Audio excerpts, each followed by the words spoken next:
Okay, good evening, everybody. Um, because this is a class, obviously, we're right before Purim, and also the topic of this class is Purim. I just wanted to go quickly over some of the things coming up about Purim. First of all, we're going to be having services this Shabbos. We're going to be reading the special Torah reading that we read every year on the Shabbos before Purim about Amalek and Parsha Sachar, it's called. You can see the information for that online or in the weekly email that's be sent out tomorrow. On Monday at 6:30 p.m., we're going to be having a Megillah reading at Portman Park. Please let us know if you can make it for that, and that will be followed by some light refreshments. And of course, on Tuesday is the big party at 5 p.m. There'll be a delicious dinner. There'll be reading the Megillah. There'll be costumes and activities and all kinds of wonderful things. There are 4 mitzvahs on the day of Purim. The first one, obviously, is to hear the Megillah being read. Like I said, the Megillah is read twice on Purim. The main one is in the day, but as well it's written at night. It's both an obligation to hear the Megillah twice. Like we mentioned, we're going to be having both of those. As well, there's a mitzvah to eat a festive meal, which could be accomplished by joining us for the festive meal on Tuesday at 5 p.m. I forgot to mention, it's at the Spirit of the Lake School. And the third mitzvah is to give charity, specifically to 2 poor people. So you should give charity to a reputable organization, or if you know poor people, you should give enough for two people. If you don't know of such a thing, you could also put it in a tzedakah box. That is also acceptable as well. And the 4th mitzvah on Purim is to give mishloach manos, is to take 2 different foods and to give it to a friend who you are not married to. Okay. And men should preferably give to men and women to women, etc. All right, so let's jump right in. So we're going to go quickly over the story of Purim, so we have a full understanding of what's going to go on here in the class tonight. So the story of Purim, of course, is that in the times of the Persian Empire in the 5th century BCE, before the Common Era, King Ahasuerus ruled over the entire world. He makes this giant party. He kills his queen, Vashti. He gets a new queen who ends up being Queen Esther, a Jewish queen.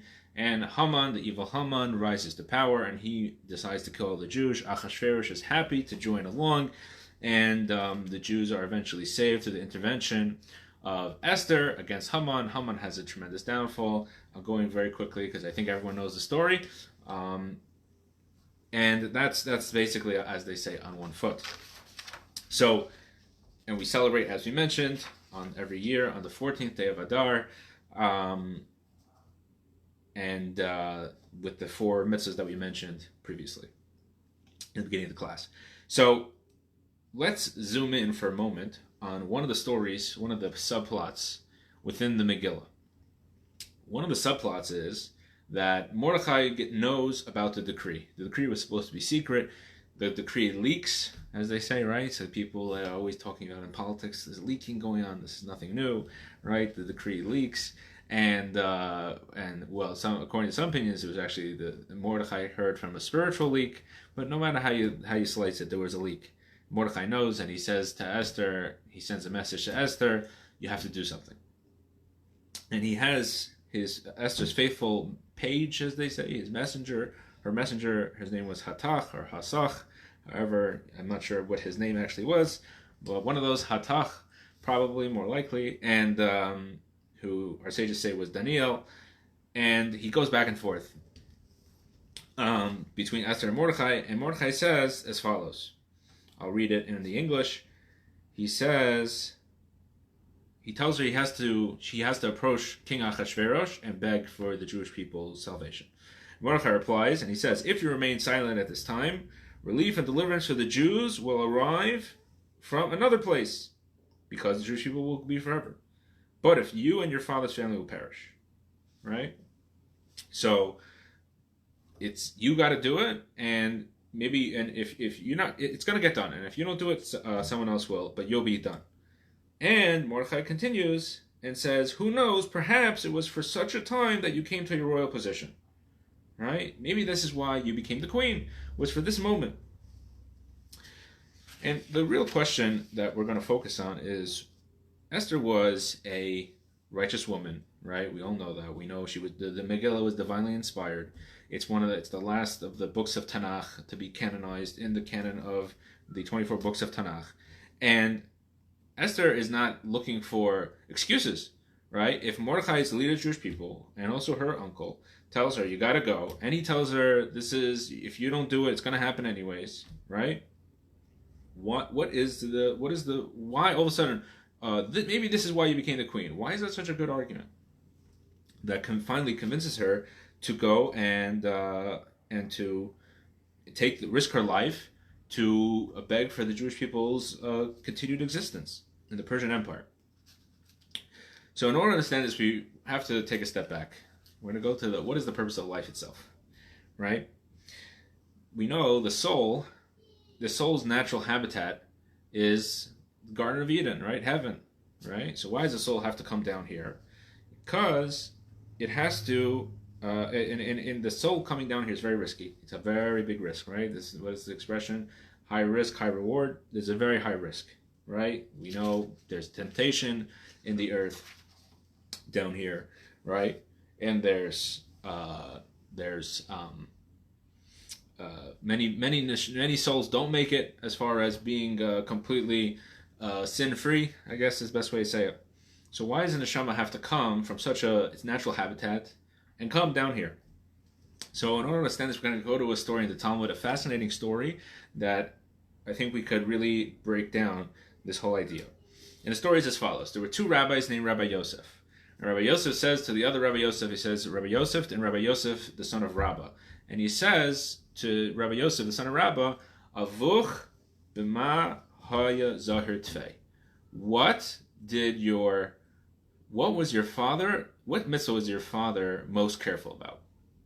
And he answers him, my father, meaning Rabbah, who was a great sage in the Talmud, his mitzvah that he was most careful about was tzitzis. Very weird story.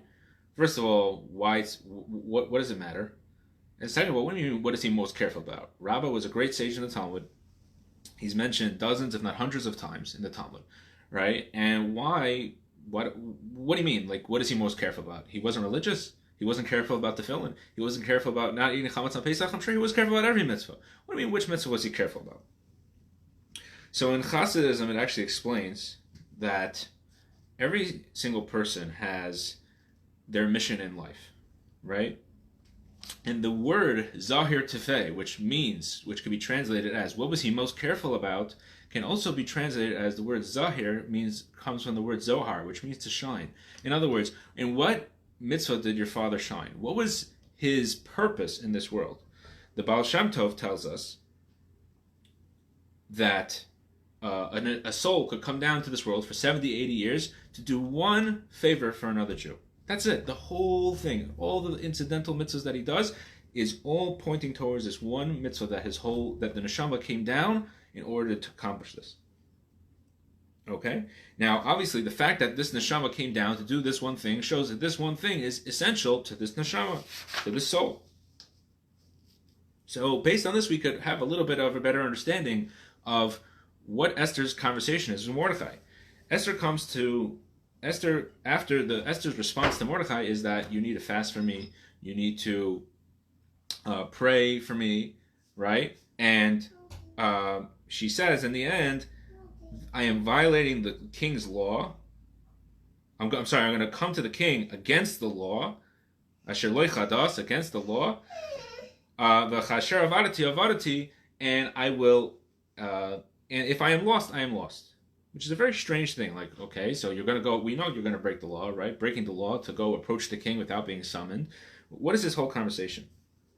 So in the Talmud, in Megillah, explains as follows. What does it mean, violation of the law? It wasn't a violation of the king's law. It was a violation of God's law. Why? Because Esther was not supposed to be married to a non-Jew, obviously. It's not a Jewish way. And by violating, until now, she was held against her will in the palace. She became the queen. She didn't want to, obviously. She was a nice Jewish girl. But now, at this point, she was going to violate the Torah law. And she was going to approach the king on her own. So she was going to perhaps lose her portion of the world to come. So Mordechai says, he comes with her and he says as follows. He says, Esther, he says, Umiyaideya, who knows if this is the reason that you became the queen? If this is the purpose, in other words, he's saying to her, who knows if this is the purpose of your soul's descent down to this world? And what do you mean, who knows? Well, obviously Mordechai knows. He's leader of the Jewish people. He's connected on high, as we already mentioned. He got a leak from the heavens about this decree that came. So Mordechai knew. But what does it mean, who knows? He was saying this idea that the soul comes down is not, as we mentioned, it's a very risky thing. And it's not even a rational thing. It's not a rational thing for the soul to come down into a body and to live in a body with the risk of it falling.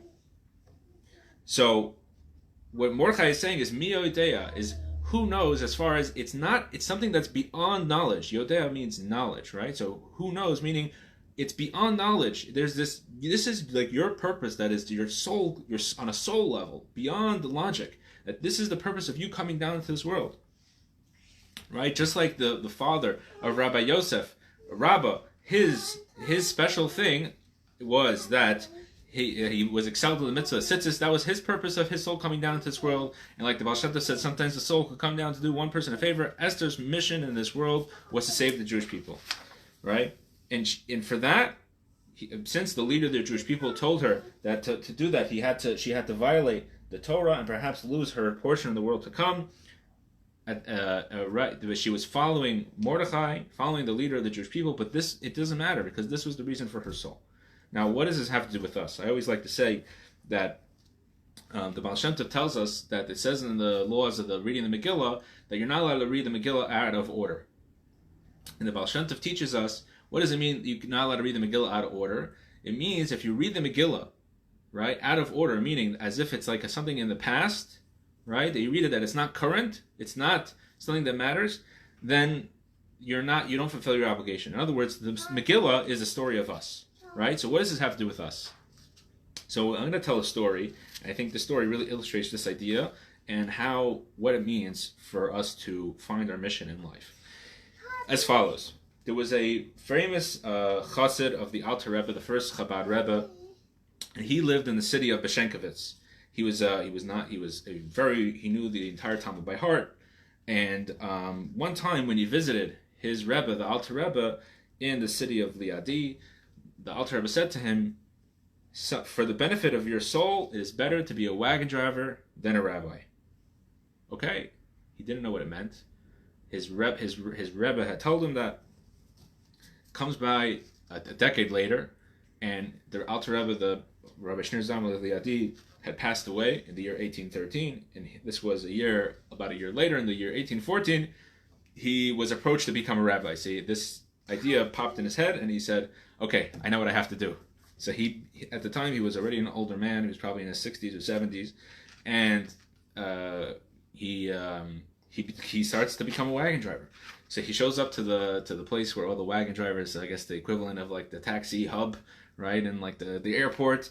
And he says, okay, teach me how to be they say, Rabbi, I want to give you a ride. Let me give you a ride. I'll give you a nice deal. You know, you're such a nice rabbi. You're such a big scholar. He says, no, I didn't come for a ride. I want to learn how to become a wagon driver. They say, what? And he says, okay, what we'll teach you, and he doesn't know what he's doing. He was a scholar. Scholars don't exercise so much, and he didn't really know what he was doing, but eventually he figured it out. And he becomes a wagon driver. So, and he sold, his wife sold her jewelry to fulfill this, what the Rebbe had told them. She sells her jewelry, he buys a horse and a cart, and he starts his life as a wagon driver. One time, about a year later, he stops over at a Jewish inn, and the director of the inn introduces him to Solomon Gamitsky, an employee of a certain count. So he says, why don't you go take a ride with Rabbi Yosef over here, Rabbi Yosef of Beshenkovitz. He says, okay, tomorrow morning. I'll take you in the morning. He says, in the morning? When? He says, after I pray. When are you going to, what time is that? He says, when I'm finished. Okay. So, eventually, he realizes that the rabbi is going to be taking a long time to pray. So he decides, he orders another coach for early in the morning. He goes to sleep, and he hears crying. This count's assistant, whatever you want to call it, employee. And he sees that this Rabbi Yosef Vishenkovitz, and Rabbi Yosef Vishenkovitz says that he's praying the Tikkun Chatzos. Tikkun Chatzos is a special prayer that some special people say. It's to mourn the temple, and he was crying and mourning the temple at midnight, and this Solomon is watching this Rabbi Yosef pray, and he starts to cry. And at 5 a.m., his coach arrives, and he says, I can't go. And he says, after the Rabbi Yosef finishes praying, he asks, can I borrow your talis and tefillin? And he borrows them, and he starts to pray, and he does teshuvah, he repents. And eventually, he became sick. He got sick from, just heartache of that he had left Judaism and he had become this count's assistant, and he really was not involved in anything Jewish. And he prayed, and Rabbi Yosef stayed with him until he passed away. And after he passed away, he decided he's going to visit the successor of his Rebbe, his son, the Mitzvah Rebbe, the Rabbi Dover Lubavitch. And he goes and he says, your mission has been completed. Your mission as a wagon driver, and I'm appointing you to be a mashpia, to be a rabbi in Beshenkovitz.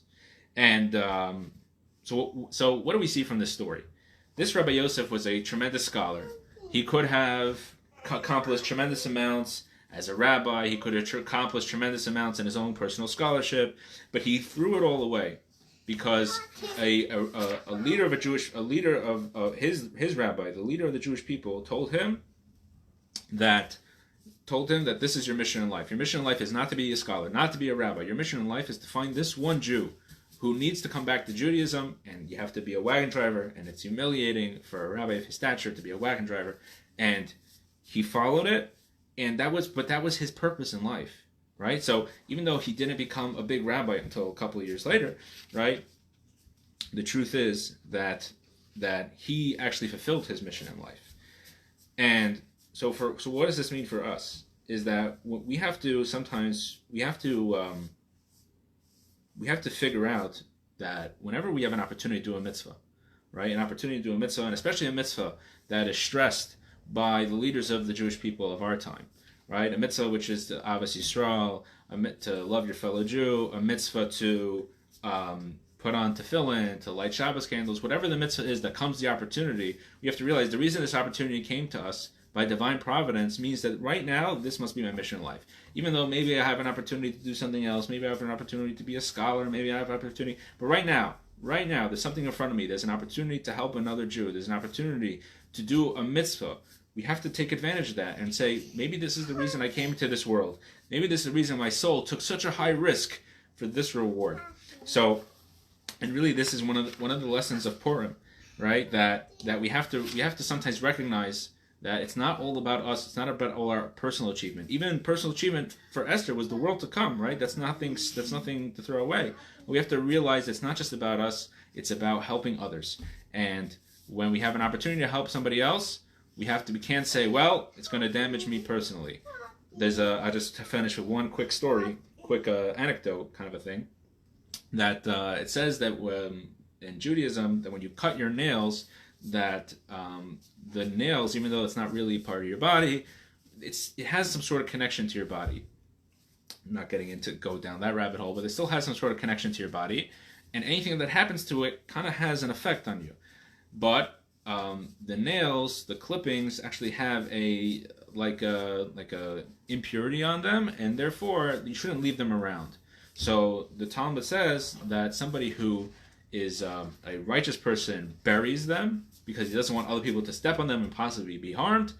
And he says, and the Talmud says, but a pious person, not a righteous person, but a pious person, he burns them, even though it damages himself. But because it could hurt somebody else, he's willing to take that risk of burning something that used to be part of his body in order to help somebody else. So we see this idea throughout Judaism that it's not just about ourselves. We can't just focus on our own scholarship. We can't just focus on our own mitzvahs.